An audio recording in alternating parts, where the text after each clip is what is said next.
नमस्कार, लाइव बिहार देख रहे हैं आप। आपके साथ मैं स्नेहा गुप्ता। बिहार में जिस तरीके से एनडीए की सरकार है, तो दूसरी तरफ अगर हम बात करें तो दिल्ली में विधानसभा चुनाव हो रहे हैं, जिसमें एनडीए के सहयोगी दलों को भी सीट दी गई है। आपको बता दें कि एनडीए के बिहार से जुड़े हुए घटक दलों के लिए दिल्ली विधानसभा चुनाव में सीटों का बंटवारा गुरुवार को हो गया है। दिल्ली में अपने अपने दलों को विस्तार देने के लिए मुख्यमंत्री नीतीश कुमार और केंद्रीय मंत्री चिराग पासवान की ओर से लगातार अलग अलग सीटों पर दावा ठोका जा रहा था। हालांकि भाजपा ने दोनों दलों को सिर्फ 2 विधानसभा सीटें दी हैं।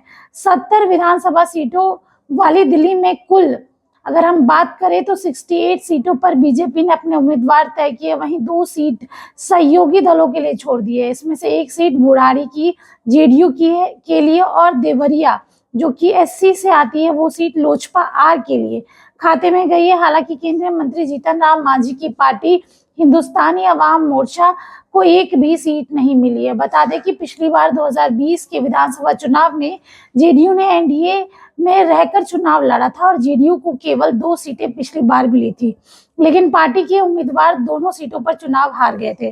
2015 के भी विधानसभा चुनाव में दिल्ली में जेडीयू का खाता नहीं खुला था, जबकि 2010 के चुनाव में जेडीयू के हिस्से में 4 सीटें आई थी, तो 3 सीट पर जीत हासिल हुई थी। वहीं लोजपा आर की बात करें तो चिराग पासवान लगातार अपनी पार्टी का विस्तार करना चाहते हैं। झारखंड में भी उन्हें जब 1 सीट मिली तो 100% स्ट्राइक रेट, 1 में से 1 सीट वो अपने पे लेके आए और इस बार उनको देवरिया सीट मिली है, जो कि एससी आरक्षित है। अब इसमें देखना होगा कि कौन से उम्मीदवार चिराग पासवान उतारते हैं। हालांकि अगर हम जेडीयू की बात करेंगे तो जेडीयू में से शैलेंद्र कुमार को बुरारी से उम्मीदवार बनाया गया है। आज इसकी जानकारी दी गई। इसके साथ ही आपको ये भी बता दें कि जिस तरीके से दिल्ली में विधानसभा चुनाव की तैयारी हो रही है, सारी पार्टियां मैदान में उतर चुकी है और अपने पहलवानों को भी मैदान में उतार रही है, ताकि जैसे जैसे चुनावी दिन करीब आए वैसे वैसे पहलवान मैदान में मजबूती के साथ खड़े रहे। तो अब देखिए, बिहार के